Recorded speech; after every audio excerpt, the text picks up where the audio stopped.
The issue of mandatory quarantine appears to be becoming increasingly a challenge. We have received reports of stranded visitors at the Kenya School of Government at the same time at the Mutahi College. How is the government moving to resolve the same? And number two is about the priest this year. Maybe a brief on the ministry. Any other? Yes. Yeah, thanks very much. Mine is, since most cases, no opinion are reported, some of these equipments, and more so the JKIA, have some challenges in screening. What is being used to screen? Because if you have these reported cases, that one puts a lot of question marks in the manner of how screening is done at the major entry points, and especially the JKIA. How is it being done, and how can it be effective going forward? Okay, let me respond, and then I'm going to ask Dr. Amoth to respond more precisely in terms of the medical aspect of screening. But the simple understanding is this. First, there is no problem of screening at JKIA. As a matter of fact, that is how we picked up the Burundian national who continues to be in hospital today. I think it is important for people to understand how the disease metamorphosis, because you can walk into JKIA or any other center, no temperature, nothing, and then a couple of days later, you show the signs. So the fact that you have been screened as you pass an airport is not in itself to say that you cannot or you cannot have the disease. But I'll let Dr. Amoth handle that one. A priest in Siaya, yes, we are aware that there was indeed one of the 8 people I mentioned yesterday was a priest who had traveled to Rome and had come to Kenya and is currently at Bagathi, in isolation in Bagathi. We have also done contact tracing with the people he came in contact with, and it is a continuing exercise. So thank you very much, Steve. Let me also say this. In regards to because you mentioned priests, I also want to say that we are very grateful to the religious bodies that have the whole day been telephoning us. Others have issued statements to say that indeed they will comply with what we directed yesterday. But I'm also a Christian myself. And I want to say that the fact that gatherings are not happening in churches and mosques does not stop spiritual and mental nourishment. You know, because when we go to church, there is spiritual nourishment. And if you notice today, the Bishop of Canterbury actually said that he will continue with his work virtually. So there is nothing to stop us from engaging with our spiritual nourishment via radio, via TV, via any other means.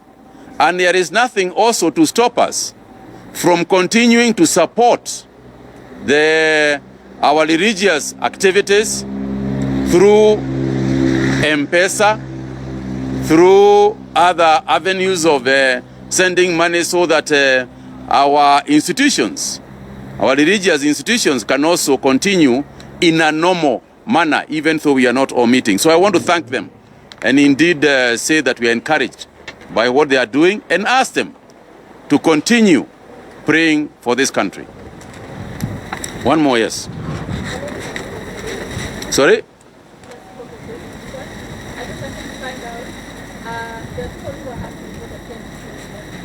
Oh, yes.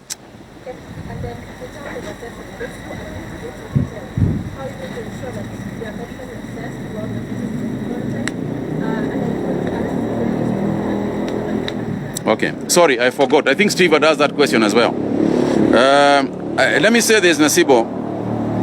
that, as I explained, I started by apologizing in terms of what happened yesterday and today. Now we have got a system working.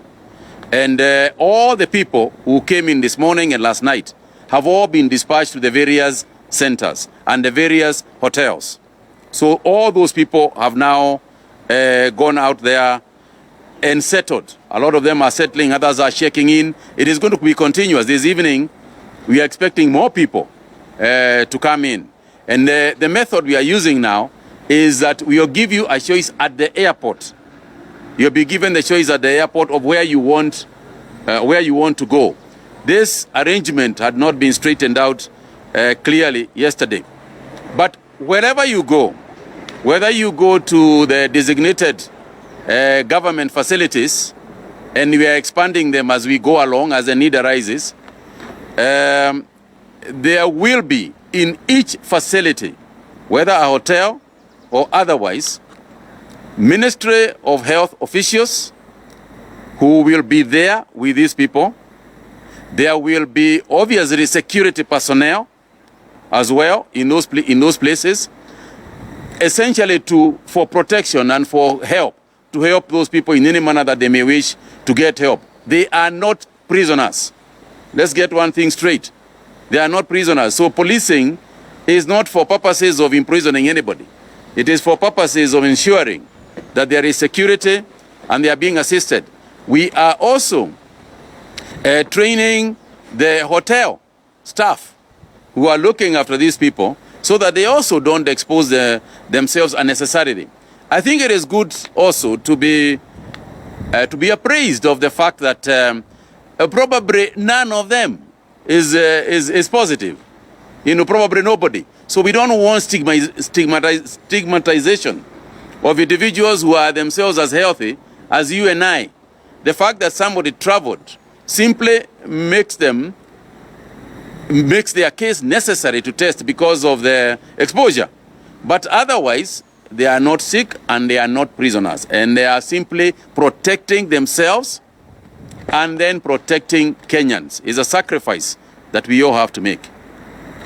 Thank you very much. I would like to ask Daktari to explain one or two things, including questions that had been asked informally here before I got here about the definition of self-quarantine. Again, you remember we explained it the last time.